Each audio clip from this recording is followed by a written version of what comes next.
The RIT Sports Network proudly welcomes you to the Gene Policini Center on the campus of the Rochester Institute of Technology, where tonight the journey to hoist the Jack Riley Trophy as champions of Atlantic hockey continues for the final four teams standing. That includes Jay Ahern and the Niagara Purple Eagles, who are making their 7th all-time appearance in the conference semifinals after knocking off third-seeded Sacred Heart last weekend, while Carter Wilkie and the top-seeded RIT Tigers breezed through their quarterfinal series with Robert Morris. The Tigers are in the AHA semifinals for a third straight year and a record-tying 11th time since joining the league 18 years ago. Good evening and welcome to RIT Hockey Pregame Live here on the RIT Sports Network. Well, when you're the top seed like the Tigers have been the last 2 seasons, you're expected to get to the conference semifinals and beyond.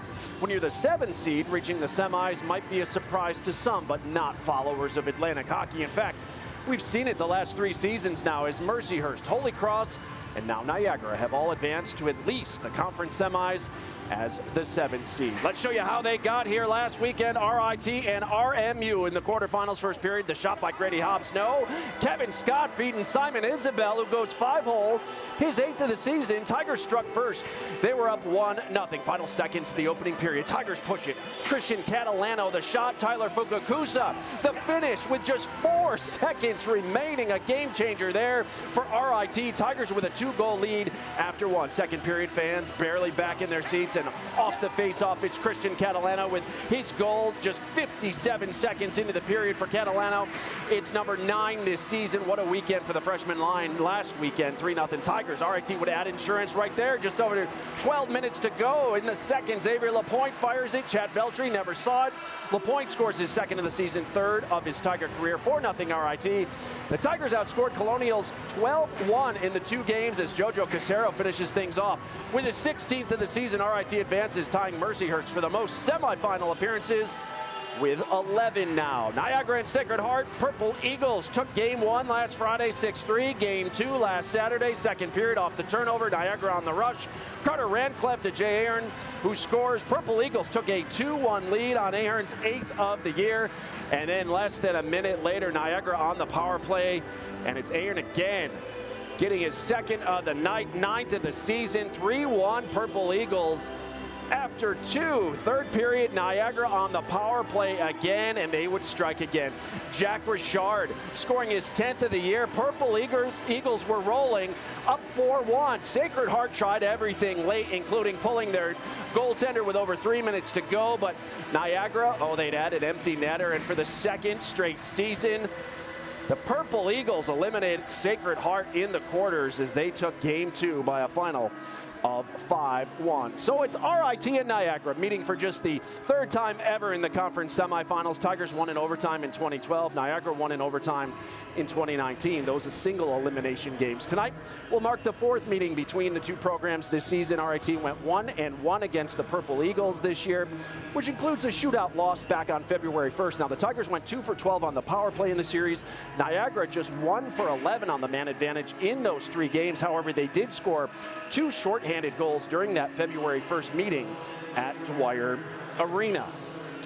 Now, RIT has been relatively healthy all year long. However, senior forward Cody Laskowski left last Saturday's game against Robert Morris after suffering an upper body injury. The senior forward, who leads RIT in points this season, will unfortunately miss this series. And freshman forward Tyler Fukakusa is out of the lineup tonight with an illness. Simon Isabel will center the line with Wild and Catalano, and Adam Jeffrey and Evan Miller are also in the lineup paired with Tanner Andrew here tonight. With more on that and RIT semifinal series with Niagara, RIT head coach Wayne Wilson with our John DeTulio. John? All right, Kevin, thanks so much.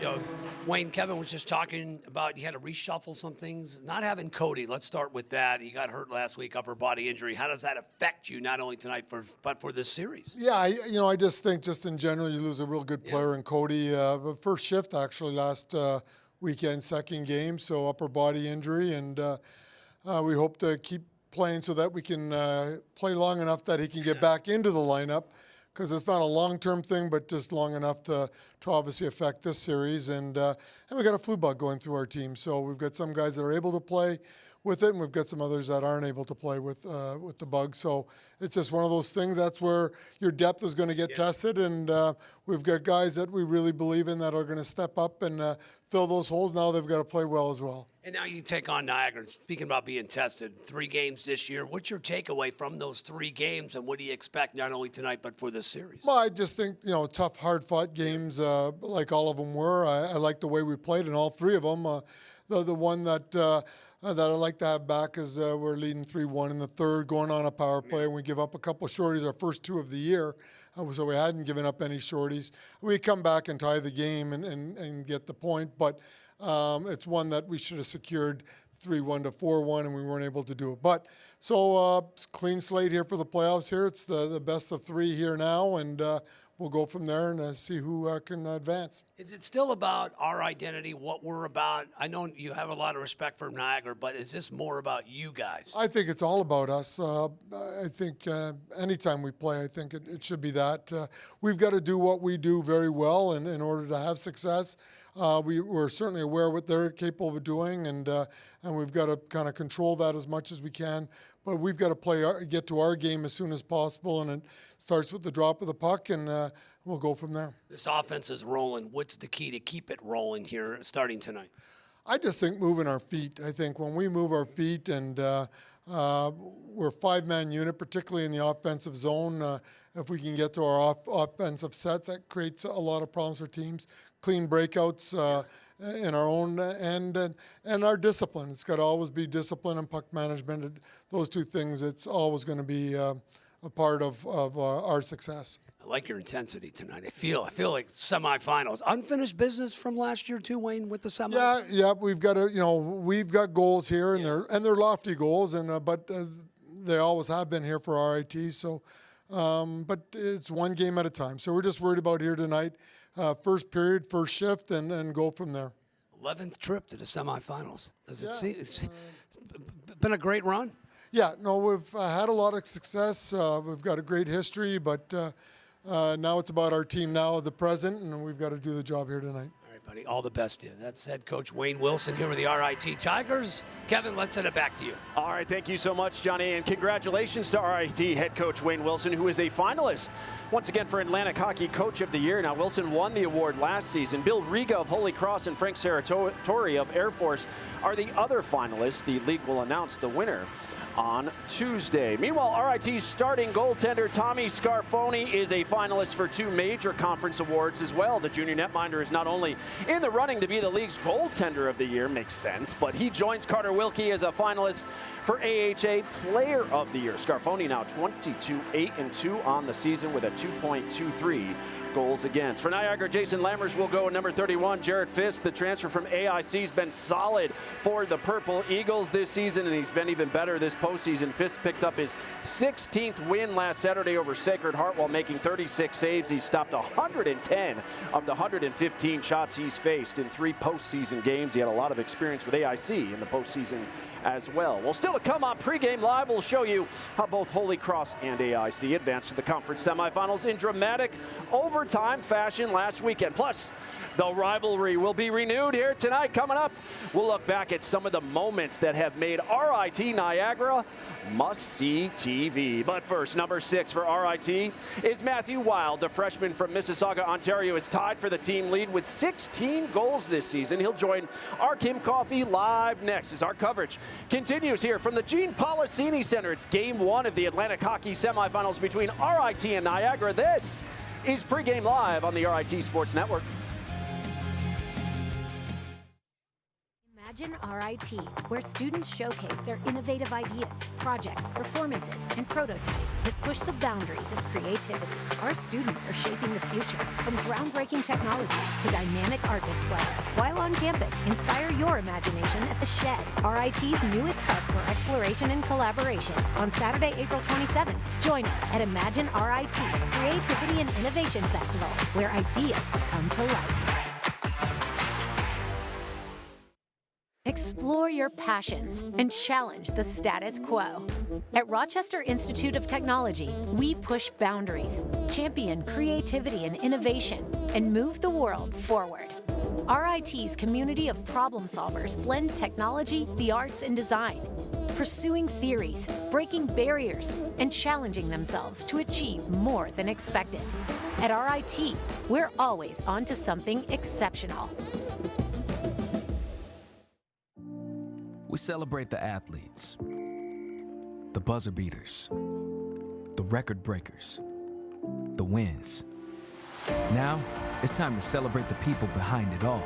The advice givers, the community shapers, the game changers, the life changers. It's time to celebrate our coaches. Join all of us at BSN Sports and show your coach some love by sharing their story with #ThankYouCoach.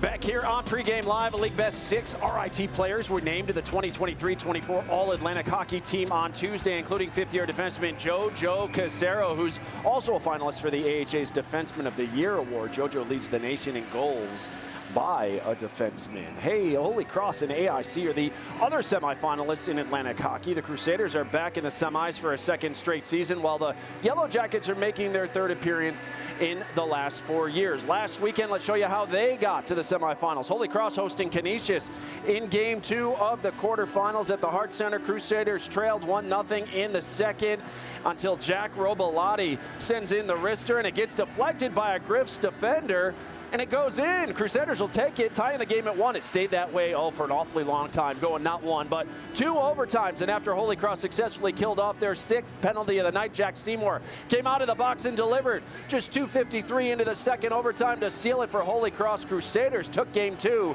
2-1 to sweep the series. AIC and Air Force out in Colorado Springs. The Falcons led this game 2-0 in the third, but here come the Yellow Jackets. Just 33 seconds into the final period on the rush. Brett Callahan scores to make it a 1-goal game. Air Force would challenge, saying AIC was offsides. They'd lose that challenge. It was a 1-goal game. Then AIC would pull their goaltender with 2:45 to go, and it would pay off as John Lundy redirects the shot in to tie the game at 2. And guess what? This would go to overtime last Saturday night as well. But they needed just 1 overtime, actually just 12 minutes and change of the extra session to determine a winner. And it's AIC off the turnover. Nico Somerville scores. The Yellow Jackets complete the sweep of Air Force. They win it 3-2 in overtime. And again, move on. It should be a great series as AIC and Holy Cross will meet tonight for the 5th time this season. The Yellow Jackets went 2-1-1 against the Crusaders during the regular season, but Holy Cross is one of the hottest teams in the league right now, having won 9 of their last 10 games.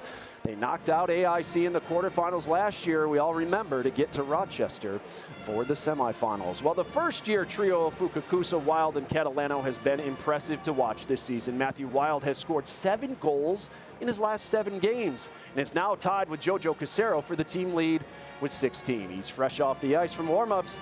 He's with our Kim Coffey. Kim? Matthew, some changes in the lineup tonight due to injury, illness. A guy you've developed a lot of chemistry with, Tyler Fukakusa, affected by illness tonight. He will be out of the lineup. How is that going to change the way you prepare for tonight's game? I don't think that changes our preparation at all. Like, the goal's still the same. Obviously, like, you want certain guys in the lineup, but, you know, it's not always going to go your way. So I think, you know, our main goal is just to do it for those guys tonight. Up until last Saturday, you had scored 6 goals in a row and 6 games in a row. How are you going to get that momentum going again, not only this weekend, but for the rest of the playoffs? Like, same with me and all the other boys, just like shooter's mentality, you know, shoot to score, go to the net, get to the gritty areas, and good things will happen. You guys faced Niagara 3 times in the regular season. What did you learn from that experience, and are you expecting them to throw anything new at you here in Game 1 of your best of 3 series? I don't know if they're going to throw anything new at us, but, you know, I learned that they're a real tough team to play against. They're gritty. They like to make the game dirty, but, you know, we're all for that. We're really excited. All right, Matthew, good luck tonight. Thank you. Yeah, thank you so much. Kevin? All right, Kim, thank you so much. Meanwhile, the best teams in Division III men's lacrosse have flocked to Maryland this week for the Mustang Classic, and that includes unbeaten and third-ranked RIT. The Tigers facing 7th-ranked Washington and Lee today. Second quarter tied at 5. John Mosrell, the nice look here to a cutting Caden Brunson. He scores. Tigers regain the lead. They'd be up 8-5 at the half. Tigers were up 5 in the 4th. When take a look at this, the Generals, the shot goes off the post and it deflects all the way to midfield. Oh, and the Tigers scoop it up. They have numbers in transition, and that's when they're at their best. Clifford Gaston feeding Connor Finneran for the goal right here. Tigers improved to 6-0. They'll face number 2 Tufts, a big one, tomorrow night in Maryland. Hey, don't forget the best way to keep up with all of your Tiger teams is by having the RIT Athletics app. You'll find scores, highlights, player features, live broadcasts, including tomorrow's women's lacrosse game with Ithaca at 1 o'clock and so much more. If you haven't already downloaded the RIT Athletics app on your favorite devices today, what are you waiting for? Download it right now. The RIT baseball team will wrap up its spring break trip to Central Florida tomorrow. Before heading back north today, they played 2. Tigers lose both, 9-3 and 6-4. They've now lost 5 in a row. Got to get back home. The RIT softball team spent the week in Naples, Florida. Tigers went 3 for 5 on the trip to start the season. They beat Westfield State this morning 10-2. They lose their Florida finale 6-1 to Emerson. Well, still to come on Pregame Live, RIT Associate Head Coach Dave Inzalaco will join us to break down this semifinal series with Niagara. Plus, we'll look back on some of the wild postseason games between these two programs that have shaped this rivalry. It's all straight ahead on your home for Tiger hockey. You're watching Pregame Live on the RIT Sports Network.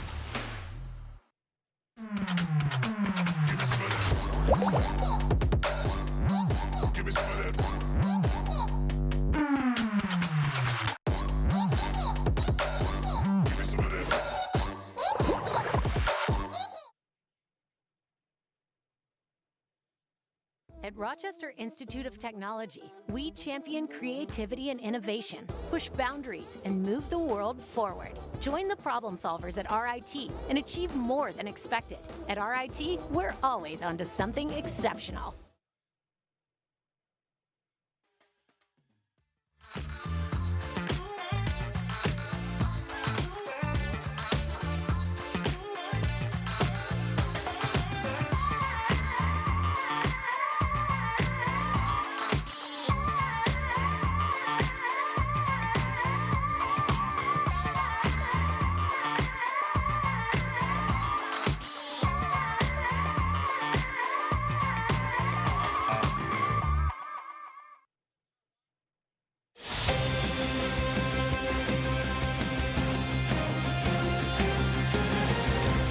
Back here on Pregame Live with 2 wins here this weekend. RIT would advance to the AHA title game for the 6th time in 11 tries, while Niagara would move on for just the 2nd time in 7 semifinal appearances. While Niagara leads the overall series by a slim margin over RIT, the series has been, for the most part, closely contested over the years. In fact, 36 of their 54 all-time meetings have been decided by 2 goals or less. As we bring in John and Gene, and guys, clearly I had a lot of time on my hands today going through those numbers, just waiting for this thing to get started. The bottom line, I think it'll be a closely contested, high energy, and extremely intriguing series.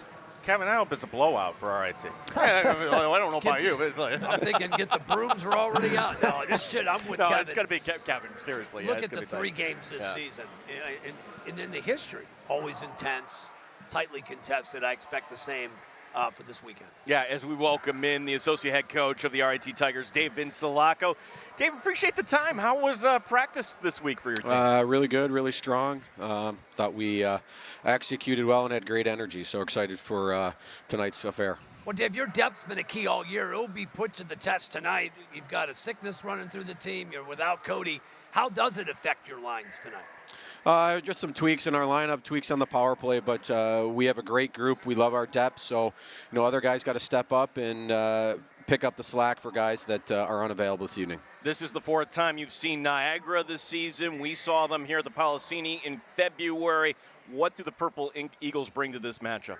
A really structured team, 1-1-3, make it difficult getting through the neutral zone, strong defensively, forces shots from the exterior. We need to do a good job of getting over pucks in the O-zone, getting pucks to the net, and then finding second chance opportunities. Dave, in a short series, fast start, certainly the key, right? Starting tonight, the scoring first, is that paramount for your team? Definitely. I mean, anxiety runs high in situations like this, so getting off to a good start and feeling good about yourself is crucial. But, no matter what occurs, we need to remain patient. We need to remain level-headed, even if we score first or they score first. And we just got to stick to our identity and playing our game that has been very successful throughout the season. Yeah, whether it's tonight or at some point during this run, Dave, you're going to face some adversity. What about the leadership on this Tiger team? And we have a boatload of captains who exhibit great leadership qualities every day, and we'll be leaning on them a lot throughout the course of the next 2 to 3 days. Dave, you got your game face on. Appreciate the time here tonight. Ready to go, fellas.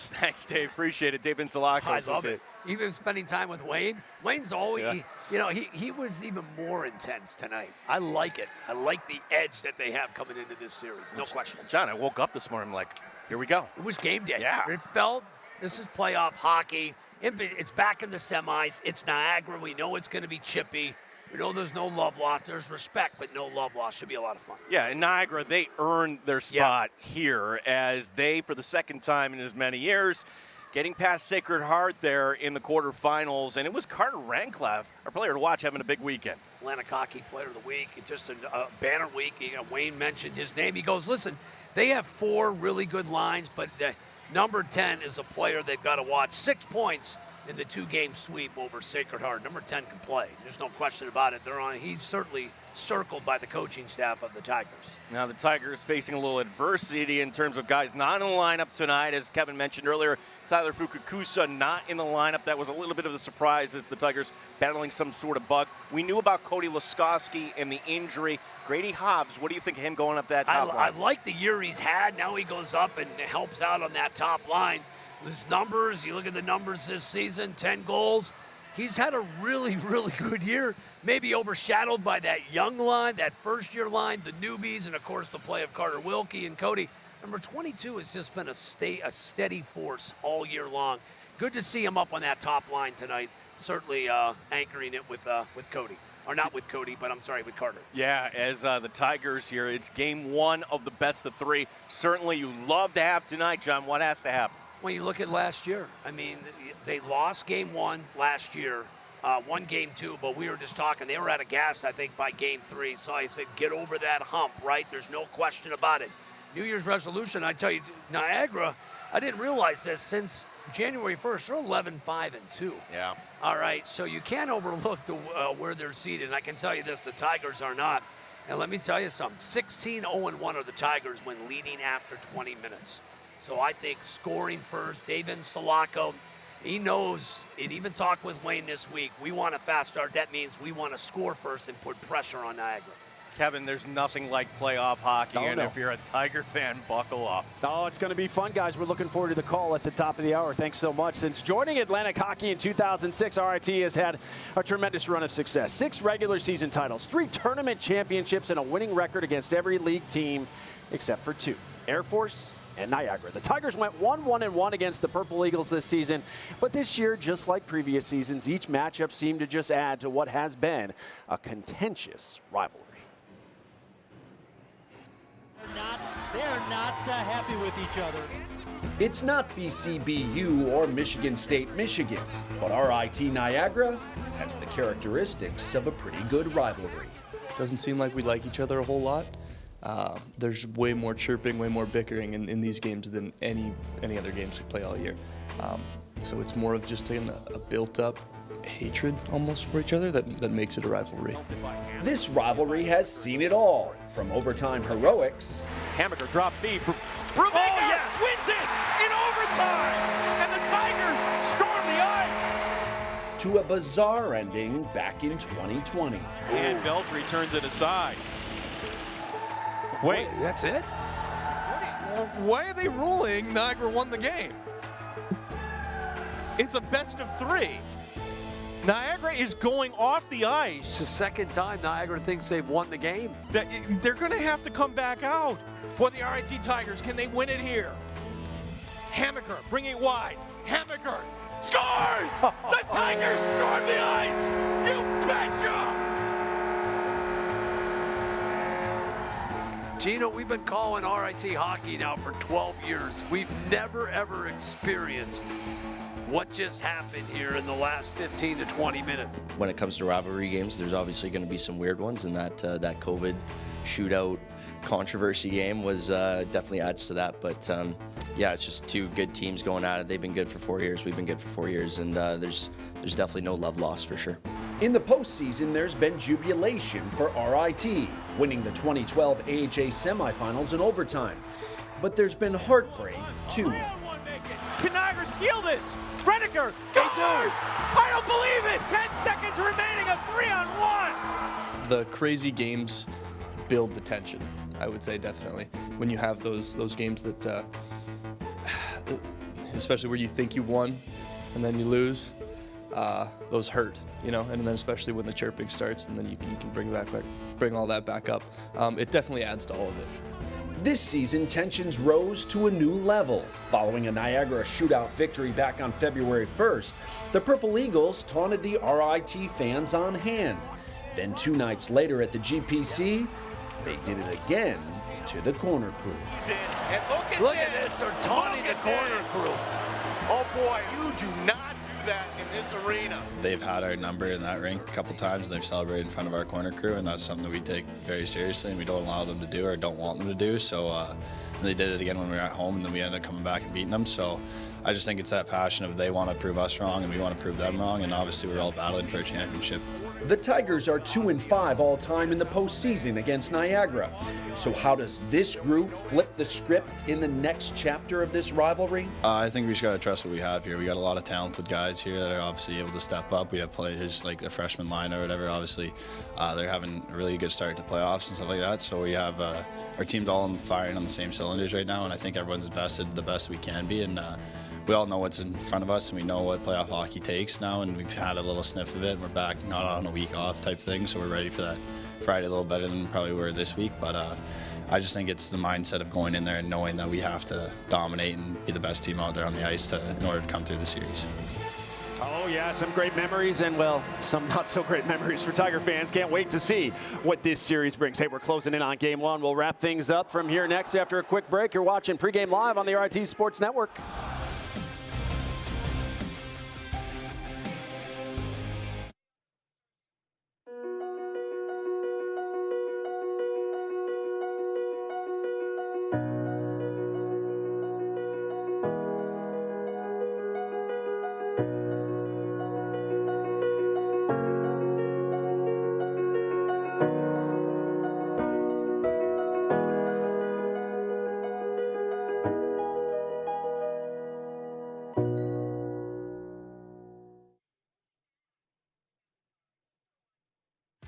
I thrive at RT because of the great support system. Because of the professional opportunities here on campus. The co-op program, which gave me real-world experience.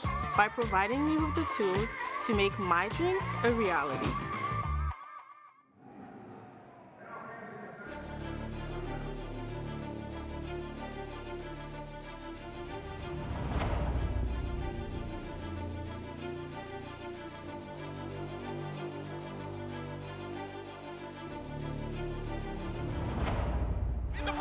There it is! Keller! Yes! We are tied at 2! Sending it out! Yes! Hayden! Harrison!